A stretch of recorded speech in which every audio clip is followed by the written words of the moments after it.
আসসালামু আলাইকুম। কি অবস্থা সবার?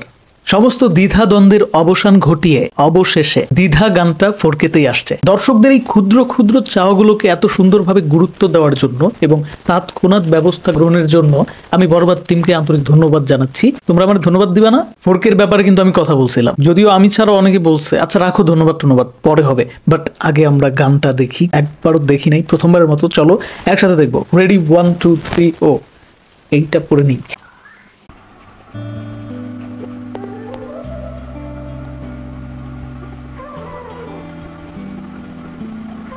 পিস্তল টিস্তল নিয়ে কই ঢুকে রে ভাই? জানি না কি আরে ইধিকা পাল, তুমি এসে হৃদয়ে খুলে দিলে corporate office. Wait wait wait, এটা তো জিল্লু, চিনা ফেলছি তো। তো জিল্লু শাকিব খানের হাতে এটা কি দিতেছে? শাকিব খান না, সরি, এখানে শাকিব খানের নাম হচ্ছে আরিয়ান। ওকে, তো হাতে ওটা কি দিল রে ভাই? ও, নেশা দ্রব্য। ভাই মারাত্মক ক্যারেক্টার। তুফানে আমরা দেখছি বড় জোর সিগারেট, আর তা না হইলে ওই মদের গ্লাস একটু ঢোলাঢুলি করে, বাট এইখানে এরকম একটা সিচুয়েশনে সে হাতের মধ্যে হিরোইন টোরিন, সরি এগুলা বললে আবার রিপোর্ট চলে আসবে, সমস্যা হয়ে যাবে।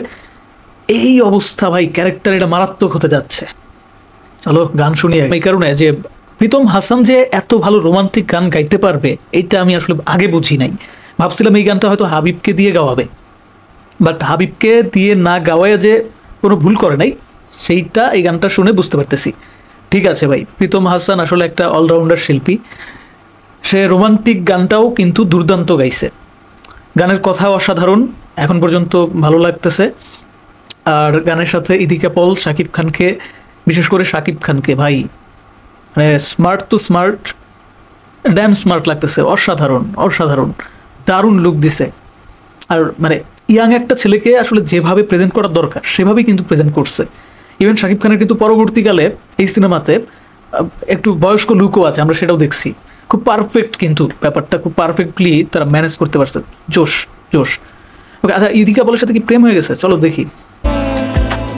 ও কল্পনা রে ভাই। ও ম্যান, ও আচ্ছা আচ্ছা আচ্ছা, এখানে একটু বোঝার বিষয় আছে। যেটা বুঝতেছি যে শাকিব খানের এই ক্যারেক্টারটা তো মারাত্মক, সে সবসময় মারামারি কাটাকাটি এগুলো নিয়েই ব্যস্ত থাকে। তো এর মধ্যে এই নায়িকার সাথে যেদিন থেকে হয়তো শাকিব খানের দেখা হবে সেদিন থেকে তার লাইফে অনেক পরিবর্তন আসবে। সে হয়তো এই যে জনসেবামূলক কাজ, তারপর পিচ্ছি পিচ্ছি বাচ্চা কাচ্চা এগুলোর দেখাশোনা করা, এই ব্যাপারগুলা এই নায়িকা হয়তো করবে। সেটা দেখে শাকিব খান শুধু মুগ্ধ হবে, ঠিক আছে, দিনকে দিন তার প্রেমে পড়তে থাকবে, সেটাই তো মনে হচ্ছে। যাই হোক, দেখি সেগুলো দেখতেছি। গানটা তো ভালো লাগতেছে, বাট আমার এই শাকিব খান আর ইদিকা পলের কেমিস্ট্রিগুলো আরও বেশি ভালো লাগতেছে, কেন জানি না তোমাদের ক্ষেত্রে কি হয়েছে। মানে আমি এই ব্যাপারগুলো নোটিস করতেছি বেশি। গানটাও দারুণ, সিরিয়াসলি বলতেছি, গানটা দারুণ, বাট এই দুজনকে দেখে আমি আসলে এদের মধ্যে হারাই যাইতেছি। গান ওকে, তো এটাই আমরা হচ্ছে গ্লিমসে দেখছিলাম। এক দর্শক কমেন্টও করছিল যে গাড়ি গিফট দিবে মেবি, সেটাই হয়েছে। তো বন্ধুরা বুঝতেই পারছো যে এই সিনেমাতে কি পরিমাণ বাজেট আসলে ব্যয় করা হয়েছে। এখান থেকেই বোঝা যায়, ছোট ছোট বিষয়গুলো নোটিস করো তাহলে বুঝতে পারবা। অনেকেই বলে যে বাজেট তো ভাই যত বলে তত না, যত বলে তার থেকে আসলে আরও বেশিও হইতে পারে। কারণ এবার ঈদে যতগুলো সিনেমা মুক্তি পাইছে, একটা সিনেমাতেও কি, বরবাদ ছাড়া একটা সিনেমাতেও কি এই ধরনের পশ লেভেলের কোনো কিছু আমরা দেখতেছি? সিরিয়াসলি না। ঠিক আছে, গল্পের প্রয়োজনেই কিন্তু আসলে এগুলো দেখানো হয়, তারপরেও সেটাই বলতেছি যে গল্পের প্রয়োজনে সেরকম লেভেলের গল্প প্লাস বাজেট সব কিছু সামঞ্জস্য আছে বলেই তো একটা বরবাদ হয়েছে। তো জোশ কি, গান কি শেষ? ও মাই গড, এই দুজনের কেমিস্ট্রি দেখতে দেখতে কখন জানি গানই শেষ হয়ে গেল রে ভাই।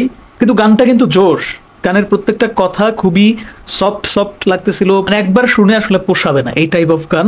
আর এই গানটা রাতের বেলা একদম নিস্তব্ধ, একদম শুনশান একটা সময়ে একা একা শুনলে ভাল লাগবে। একা একা না, সরি একা একা বললাম কেন, গার্লফ্রেন্ড যাদের আছে তাদের আরও বেশি ভাল লাগবে। যারা প্রেমে ট্রেমে পড়ছে, অলরেডি পড়ে হাবুডুবু খাচ্ছে, তাদের জন্য গানটা কিন্তু স্পেশাল। সো চলো আরেকবার কি শুনবো, আরেকবার একটু। ওকে ওকে, বুঝতে পারছি বন্ধুরা, গানটা আসলে গতানুগতিক বাংলা সিনেমার রোমান্টিক গানের মতো গান না। এটা কি তোমরা ফিল করতে পারতেছো?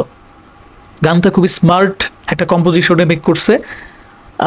টিউনটা স্মার্ট লাগতেছে, মানে শোনার সময় মনে হচ্ছে না যে আমি আসলে বাংলা সিনেমার কোনো গান শুনতেছি। একটু একটু পশ, একটু স্মার্ট, একটু ড্যাশিং ট্যাশিং লাগতেছে সিরিয়াসলি। সো আমার মনে হয় যে ওয়ার্ল্ড ওয়াইড এই গানটা আসলে সবাই পছন্দ করবে, গানটা সেরকমই হয়েছে। প্রীতম হাসান তো আমি আগেও বলছিলাম, এখনও আবারও বলতেছি যে প্রীতম হাসানের একটা বৈশিষ্ট্য হচ্ছে সে ইয়াং জেনারেশনের পালসটা বোঝে, ইয়াং জেনারেশনের চয়েসটা বোঝে, সেও তো ইয়াং। সো আসলে সেই জায়গায় আর কি ব্যাটে বলে মেলে আমাদের সাথে প্রীতম হাসান একাধিক গুণে গুণান্বিত একজন। দুদিন আগেই তার একটা নাটকও দেখলাম, নাটক না সরি ওয়েব ফিল্ম দেখলাম, ঘুম পড়ি, সেটা দুর্দান্ত ছিল। যাই হোক, গানটা অসাধারণ গেয়েছেন প্রীতম হাসান। সেই সাথে শাকিব খান ইদিকা পলের কেমিস্ট্রি এখানে বলার অপেক্ষা রাখে না, জোশ 100-এ 110%। আজকেও এটা খুলি নাই। সব থেকে যেটা ভালো লাগছে যে এই পুরো গানের মধ্যে একটা স্টোরি কিন্তু আছে, এমন না যে রোমান্টিক গান জোর করে ধরে ওইখানে ঢুকাই দিছে, ব্যাপারটা এরকম করে নাই। পরিচালকের বুদ্ধি আছে ভাই, গল্প ডিমান্ড করে বলেই গানটা রাখছে। এটা হচ্ছে স্মার্ট ওয়ার্ক। একটা সিনেমা এখন কি হয়, দর্শক কিন্তু খুব বাস্তবতার সাথে রিলেট করতে পছন্দ করে। তো এই সিনেমাটা দেখার সময় যদি এরকম হয় যে একটা গান খুব জোর করে ঢুকানো হয়েছে, অনেক সময় এর আগে আমরা দেখছি যে ঈদের সিনেমাতে ঈদের একটা গান জোর করে ঢুকাই দিচ্ছে, যেখানে আসলে ওই গান না থাকলেও চলতো। তো বরবাদের ক্ষেত্রে কিন্তু এরকম করা হয় নাই। আমরা দেখতে পাচ্ছি ইদিকা পলের সাথে মেবি ওটা প্রথম দেখা নাকি না, প্রথম দেখা হবে না, বাট প্রথম দিকের আর কি, প্রথম দিকে কয়েকবার সাক্ষাৎ হয় না, ওই টাইপ অফ কিছু। তো ইদিকা পলকে দেখে শাকিব খান অন্য সব কিছু ভুলে যাচ্ছে, ইদিকা পলের দিকে তাকায় একদম হারায় যাচ্ছে, নেশা টেশা করতেছে। সেই সময় ইদিকা পলকে দেখতেছে, ইদিকা পলের যে কর্মকাণ্ড সে যা করে সেগুলো কিন্তু শাকিব খানকে প্রভাবিত করতেছে, শাকিব খানের এই ক্যারেক্টারটাকে। আর এখানে গানের যে কথা, সেই কথার সাথে শাকিব খানের যে ক্যারেক্টার সেটার একটা দারুণ কানেকশন আছে। গানে প্রথম বলা হয়েছে না যে কিভাবে এলে তুমি জানালা খুলে আমার মনের, মানে একটা পরিবর্তন নিয়ে আসলা তুমি আমার জীবনে, তাই না? তো সেই পরিবর্তনটা কি? পরিবর্তনটা হচ্ছে শাকিব খানের এই ক্যারেক্টারটা অল টাইম ভায়োলেন্সের উপরে থাকে। হয়তো সে বিপদগামী হয়ে গেছে, তার বাবার অঢেল টাকা পয়সা, অর্থই অনর্থের মূল বলে না, তো সেটাই হয়েছে ওর সাথে। পরবর্তী সময়ে যখন এই ইদিকা পল, সে কিন্তু আবার অনেক বেশি আদরের দুলালি না, ধনির ঘরের কোনো মেয়ে না, তাকে আমরা আসলে দেখেই বুঝতে পারতেছি, তার ড্রেস আপ দেখে বোঝা যাচ্ছে যে সে আসলে একটা মধ্যবিত্ত বা নিম্ন মধ্যবিত্ত ঘরের একজন কেউ, বাট এডুকেটেড। কর্পোরেট অফিসে মেবি সে জব করে, সেইখানে হয়তো শাকিব খানের একটা পাওয়ার আছে, অথবা এই অফিসে হয়তো শাকিব খানের, কে জানে, সিনেমা না দেখে তো আসলে এত বেশি প্রেডিক্ট করাও মুশকিল। এরকম কিছুই হবে। ইদিকা পলের সাথে সাথে সে থাকতেছে, ইদিকা পল কি করে, কোন কাজগুলো করে সেগুলো দেখেও খুব মুগ্ধ হচ্ছে। এভাবেই ইদিকা পলের প্রতি একদম আকৃষ্ট হয়ে যায়, প্রেমে পড়ে যায় একদম। তারপরে হয়তো বা কোনো একটা টুইস্ট, কোনো একটা টার্ন অ্যান্ড টুইস্ট আছে, ইদিকা পলের সাথে কোনো খারাপ কিছু হয়ে গেল, আর শাকিব খানের অবস্থা যে অবস্থায় ছিল তার থেকে আরো খুব বেগতিক হয়ে গেল, খুব সাংঘাতিক হয়ে গেল। তো যাই হোক, বেশি বলে ফেলতেছি মনে হয়। গানটা দেখে যতটা মুগ্ধ হয়েছি, তার থেকে বেশি মুগ্ধ হয়েছি আমি শাকিব খানের লুক দেখে। শাকিব খানের স্টাইলিশ একটা ভাইব যেটা আসলে পরিচালক এখানে রাখছে, সেটা আমার কাছে খুবই ভালো লাগছে। এইভাবে শাকিব খানকে এর আগে আসলে কোনো সিনেমাতে আমি প্রেজেন্ট করতে দেখি নাই। হ্যাঁ, প্রিয়া নামে একটা সিনেমা আছে না, ওই সিনেমাটাতে শাকিব খানকে ব্যাপক স্টাইলিশ দেখা গেছিল। ইভেন আমার স্বপ্ন তুমির কথাও যদি বলি, সেখানেও শাকিব খানকে খুব স্মার্টেস্ট ওয়েতে পরিচালক প্রেজেন্ট করছিল। তো আমার মনে হয় যে মেহেদী হাসান হৃদয়, সে কিন্তু শাকিব খানের ফ্যান, যে কারণে সেও এই ব্যাপারটা খুব গুরুত্ব সহকারে মাথায় রেখেছেন এবং তিনি কিন্তু অন স্ক্রিনে শাকিবকে খুব দারুণভাবে প্রেজেন্ট করেছেন। ইদিকা পলের কথা বলবো, ইদিকা পলকেও দারুণ লাগছে। ইদিকা পলের মধ্যে একটা ব্যাপার আছে, মায়া একটা ব্যাপার আছে, যেটা হচ্ছে তার স্ক্রিন প্রেজেন্সকে আরো দারুণ করে তুলে দর্শকদের কাছে, যেটা না সবসময় বোঝা যায় না। মানে যখন সিনেমাটা দেখবো তখন ইদিকা পলের প্রেমে পড়ে যাবো, এরকম একটা ভাব হবে দর্শকদের মধ্যে। তার অভিনয়, তার মায়াভরা চাহনি, তার চাল চলনের যে অভিনয় সুলভ যে একটা সুন্দর একটা মাধুর্য, সেইটাই ইদিকা পলের মধ্যে আছে। এই কারণেই কিন্তু ইদিকা পল বারংবার বড় বাজেটের সিনেমা, মেগাস্টার, সুপারস্টারদের সাথে কাজের সুযোগ পাচ্ছে। তো এখানেও ইদিকা পলকে যতবার দেখলাম হাসিতে দারুণ লাগতেছে, যখন চুপ করে আছে, অবাক চোখে তাকিয়ে আছে, তখনও একটা মায়াভরা ভাইব দিচ্ছে আর কি। সো ওভারঅল কেমিস্ট্রি ওয়াজ আউটস্ট্যান্ডিং। গানের লিরিক্স দারুণ ছিল।